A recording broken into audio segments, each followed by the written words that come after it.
Good morning students. अपना last topic जो discuss कर रहे थे वो था क्वांटम संख्याएं। 4 प्रकार की क्वांटम संख्याएं होती हैं, उनको दोबारा से लिखते हैं और फिर 2 तो अपनों ने कल डिस्कस कर ली थी और फिर आज जो है आगे की जो 2 क्वांटम संख्याएं रहती है उनके बारे में बात करेंगे। सबसे पहली जो क्वांटम संख्या थी क्वांटम संख्याएं, स्टार्ट करते हैं अपनी। पहली जो क्वांटम संख्या थी वो थी मुख्य क्वांटम संख्या, मुख्य क्वांटम संख्या। उसके बाद जो दूसरी थी वो थी दिंगशीय क्वांटम संख्या, दिंगशीय क्वांटम संख्या। उसके बाद तीसरी जो क्वांटम संख्या थी वो थी चुंबकीय क्वांटम संख्या, चुंबकीय क्वांटम संख्या। उसके बाद जो चौथी क्वांटम संख्या थी वो थी चक्रण क्वांटम संख्या,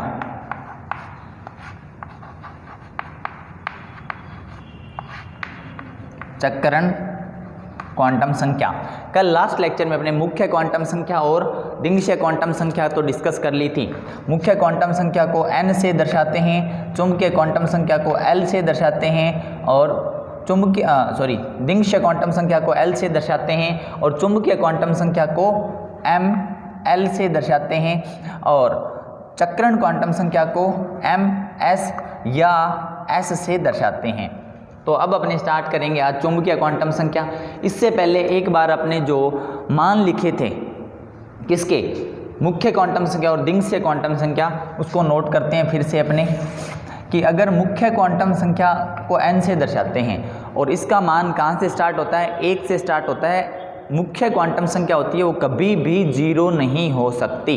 तो देखो n बराबर 1, n बराबर 2, n बराबर 3, n बराबर 4 डैश डैश डैश डैश कुछ भी हो सकती हैं। तो जब n का मान 1 था तो l के क्या क्या मान हो सकते हैं, दूसरे तरीके से लिखते हैं, ऐसे नहीं लिखेंगे। आज अपने चारों क्वांटम संख्याएं पूरी हो जाएंगी। अपने लिखते हैं n बराबर 1 और n बराबर 2, n बराबर 3, n बराबर 4। ये किसके मान है, n के मान। और जब n का मान 1 होता है तो उसके बाद अपने लिखते हैं l के मान। किसके मान लिखते हैं, l के मान। मैंने आपको बताया था कि l का मान कहाँ से कहाँ तक होता है, अपने नोट कर लेते हैं। l का मान होता है 0 से n-1 तक। तो जब n का मान 1 होता है तो l का मान कितना होता है, 0। कितना होता है, 0। जब n का मान 2 होता है तो l के क्या क्या मान हो सकते हैं, 0 और 1। ठीक है। और जब n का मान 3 होता है तो l का मान क्या क्या हो सकता है, 0, 1 और 2। ये अपने कल डिस्कस कर लिया था। और जब n का मान 4 होता है तो l के मान क्या क्या हो सकते हैं, 0, 1, 2 और 3। ये इतने मान हो सकते हैं। फिर आपने ये भी पढ़ा था कि जब l का मान 0 होता है तो कौन सा कक्षक होता है, l का मान 1 होता है तो कौन सा कक्षक होता है, l का मान 2 होता है और 3 होता है तो कौन कौन से कक्षक होते हैं। तो देखो जब यहाँ पर अपने लिख लेते हैं, अलग से लिख लेते हैं एक बार कि जब l का मान 0 होगा तो s कक्षक, l का मान 1 होगा तो p कक्षक और l का मान अगर क्या हो, l का मान 2 हो तो d कक्षक और l का मान 3 हो तो कौन सा कक्षक, f कक्षक। ये ऐसे इतने सारे मान अपने पास आएंगे। ठीक है। तो अब अपने बात करते हैं आगे चुंबकीय क्वांटम संख्या की। यहाँ से अपने बात करते हैं चुंबकीय क्वांटम संख्या की। तो जो चुंबकीय क्वांटम संख्या है, किसकी बात चल रही है, चुंबकीय क्वांटम संख्या। चुंबकीय क्वांटम संख्या किसी भी कक्षक के त्रिविम अभिविन्यास को बताती है। किसको बताती है, त्रिविम अभिविन्यास को।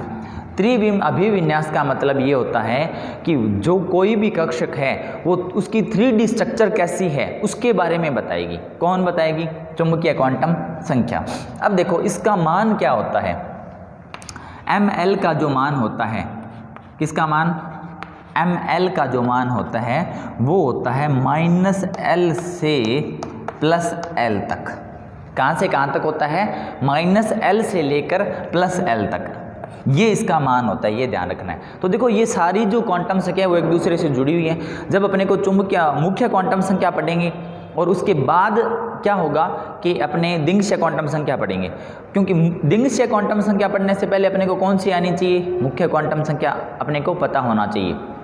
और जब अपने चुंबकीय क्वांटम संख्या पढ़ेंगे उससे पहले अपने को पता होनी चाहिए दिंगक्षय क्वांटम संख्या, और जब अपने चक्रण क्वांटम संख्या पढ़ेंगे उससे पहले अपने को पता होनी चाहिए चुंबकीय क्वांटम संख्या। तो इसका ये जो क्रम है, इसका जो ऑर्डर है वो ऐसे ही रहता है, ठीक है।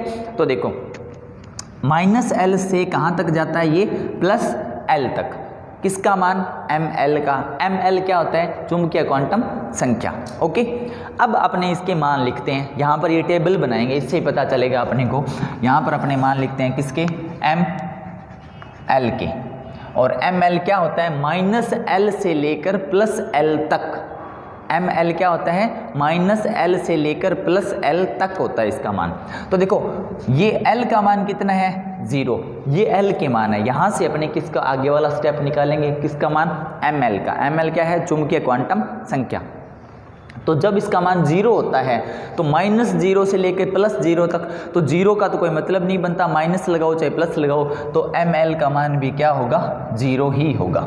और जब इसका मान 0 होता है तो देखो इसके लिए अपने इसका मान तो ये लिख लिया, जब इसका मान 0 होता है तो इसका मान क्या होगा, 0 ही होगा, ठीक है। और जब इसका मान 1 होता है, 1 है तो अपने क्या लिखेंगे, कंटिन्यू चलना है, -1, 0 और +1, ये किसके मान लिख रहे हैं अपने, ml के, ओके। अब देखो ये सारी चीज़ें जोड़ेंगे अपने, अच्छा बहुत अच्छा टॉपिक है ये। और उसके बाद जब 0 होता है वापस लिखो 0, 1 का मतलब क्या था कि L का मान 1 हो तो M के कौन कौन से मान होंगे, -1, 0, +1। माइनस से स्टार्ट करना है, जिस भी संख्या का मान हो और उसी संख्या को प्लस तक लेके जाना है, बिल्कुल कंटिन्यू लिखना है आप लोगों ने, ठीक है। तो -1, 0 और +1, ओके। जब इसका मान क्या हो, 2 हो तो -2 से लेकर कहाँ तक जाएंगे अपने, +2 तक। तो देखो -2, -1, 0, +1 और +2, ये इसके मान होंगे, ओके।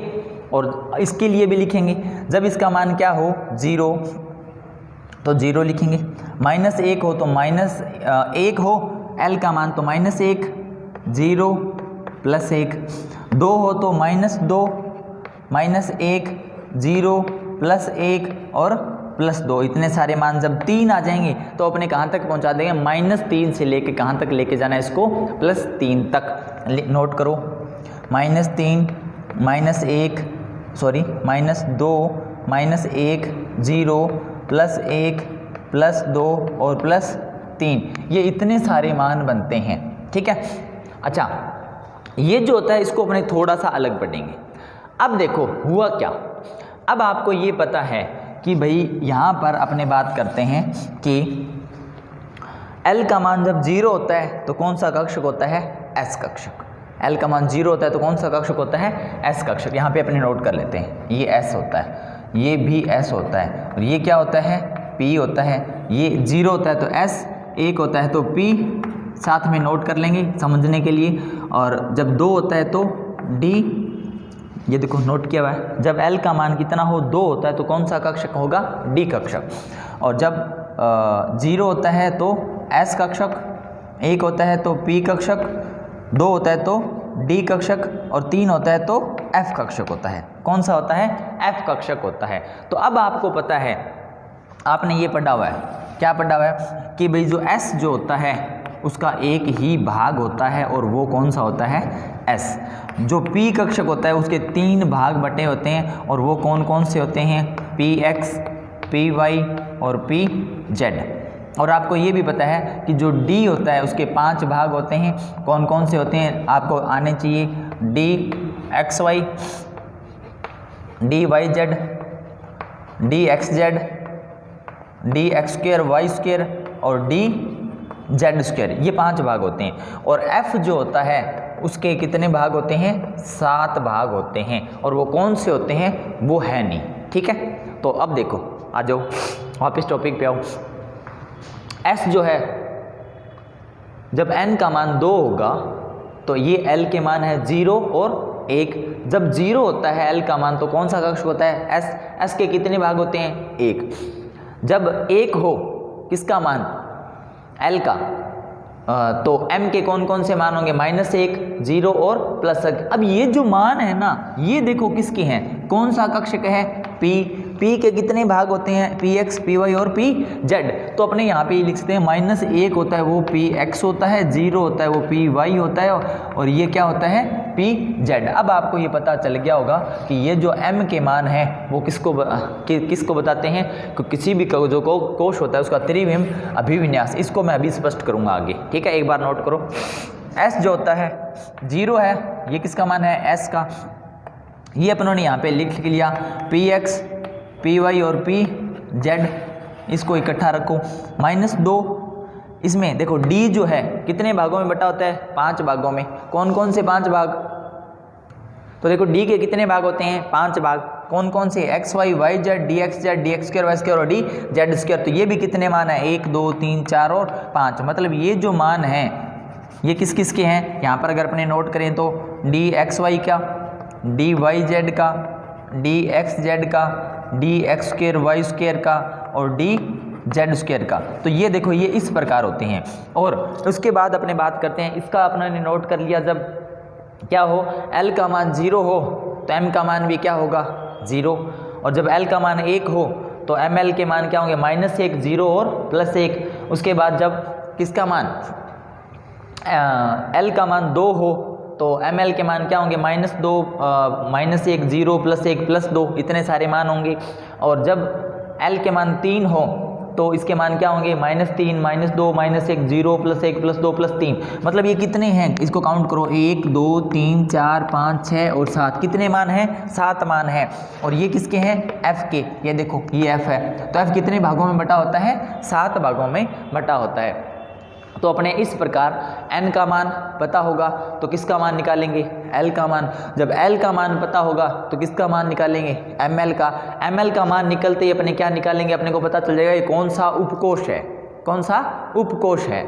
ठीक है, और अब आ जाओ वापस त्रिविम अभिविन्यास पे। तो त्रिविम अभिविन्यास क्या होता है? त्रिविम अभिविन्यास होता है उन उपकोषों की संरचना। क्या होती है?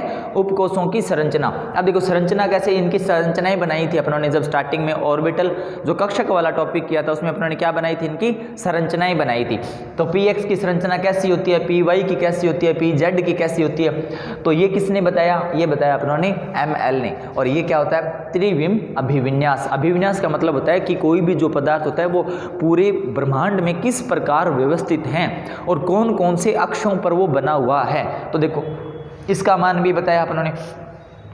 dxy की संरचना बनाई थी, dyz की बनाई थी, dxz की बनाई थी, dx2y2 की बनाई थी और dz2 की भी संरचना अपनों ने बनाई थी। तो ml जो है इसने क्या बताया अपने को? त्रिविम अभिविन्यास के बारे में बताया। अब लास्ट बचती है चक्रण क्वांटम संख्या। क्या बचती है? चक्रण क्वांटम संख्या बचती है। इसको अपने अलग से करते हैं। चक्रण का मतलब तो समझ गए होंगे आप। चक्रण का मतलब क्या होता है कि यहाँ पर जो चक्रण क्वांटम संख्या है वो बताती है कि इलेक्ट्रॉनों का जो चक्रण होगा, कि इलेक्ट्रॉन जब नाभिक के चारों तरफ गति करते हैं तो वो किस प्रकार गति करते हैं। ये नाभिक है। अब अपने बात कर रहे हैं लास्ट में चक्रण क्वांटम संख्या की। ये नाभिक है, ये कक्षाएं बनी हुई हैं। यहाँ पर जो इलेक्ट्रॉन है एक कक्षा में, एक उपकोष में 2 इलेक्ट्रॉन आ सकते हैं।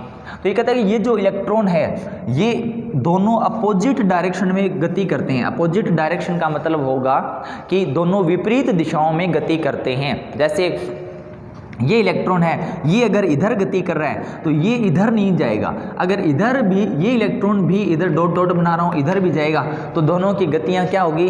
समान होगी। तो इलेक्ट्रॉन जो होते हैं वो एक ही दिशा में गति नहीं करते, वो क्या करते हैं? विपरीत दिशाओं में गति करते हैं। मतलब ये वाला इलेक्ट्रॉन अगर इधर जा रहा है तो ये वाला इलेक्ट्रॉन कहाँ जाएगा? इधर जाएगा। एक तो घड़ी की सुई की दिशा में घूमेगा, उसको बोलते हैं क्लॉकवाइज, और एक घड़ी की विपरीत दिशा में घूमेगा। जैसे ये घड़ी की सुई है, घड़ी की सुइयाँ होती है वो इस तरह से गति करती है ना, तो इसको बोलते हैं क्लॉकवाइज। ये घड़ी की विपरीत दिशा में घूम रहा है, घड़ी की सुई की किस दिशा में घूम रहा है, विपरीत दिशाओं में घूम रहा है, तो इसको बोलते हैं एंटी क्लॉकवाइज। ठीक है, दक्षिणावर्त या वामावर्त बोलते हैं इसको। तो देखो अभी इसने ये बताया कि इन दोनों के लिए चक्रण क्वांटम संख्या जो होती है बहुत ही छोटी सिंपल सी है ये, इसका मान क्या होगा, इसका मान होगा 1/2 और 1/2। ठीक है, तो जब ये इलेक्ट्रॉन चक्रण करता है किसके, घड़ी की सुई की दिशा में, तो इसका मान होगा +1/2, और जब ये विपरीत दिशा में चक्रण करता है तो इसका मान क्या होगा, -1/2 होगा। +1/2 और -1/2 होगा। तो अगर इसको टोटल करेंगे तो आंसर कितना जाता है, 0 हो जाता है। +1/2 -1/2 बराबर क्या होता है, 0 होता है। ठीक है, तो ये थी चक्रण क्वांटम संख्या, उससे पहले चुंबकीय क्वांटम संख्या, उससे पहले दिंगशीय क्वांटम संख्या, उससे पहले मुख्य क्वांटम संख्या।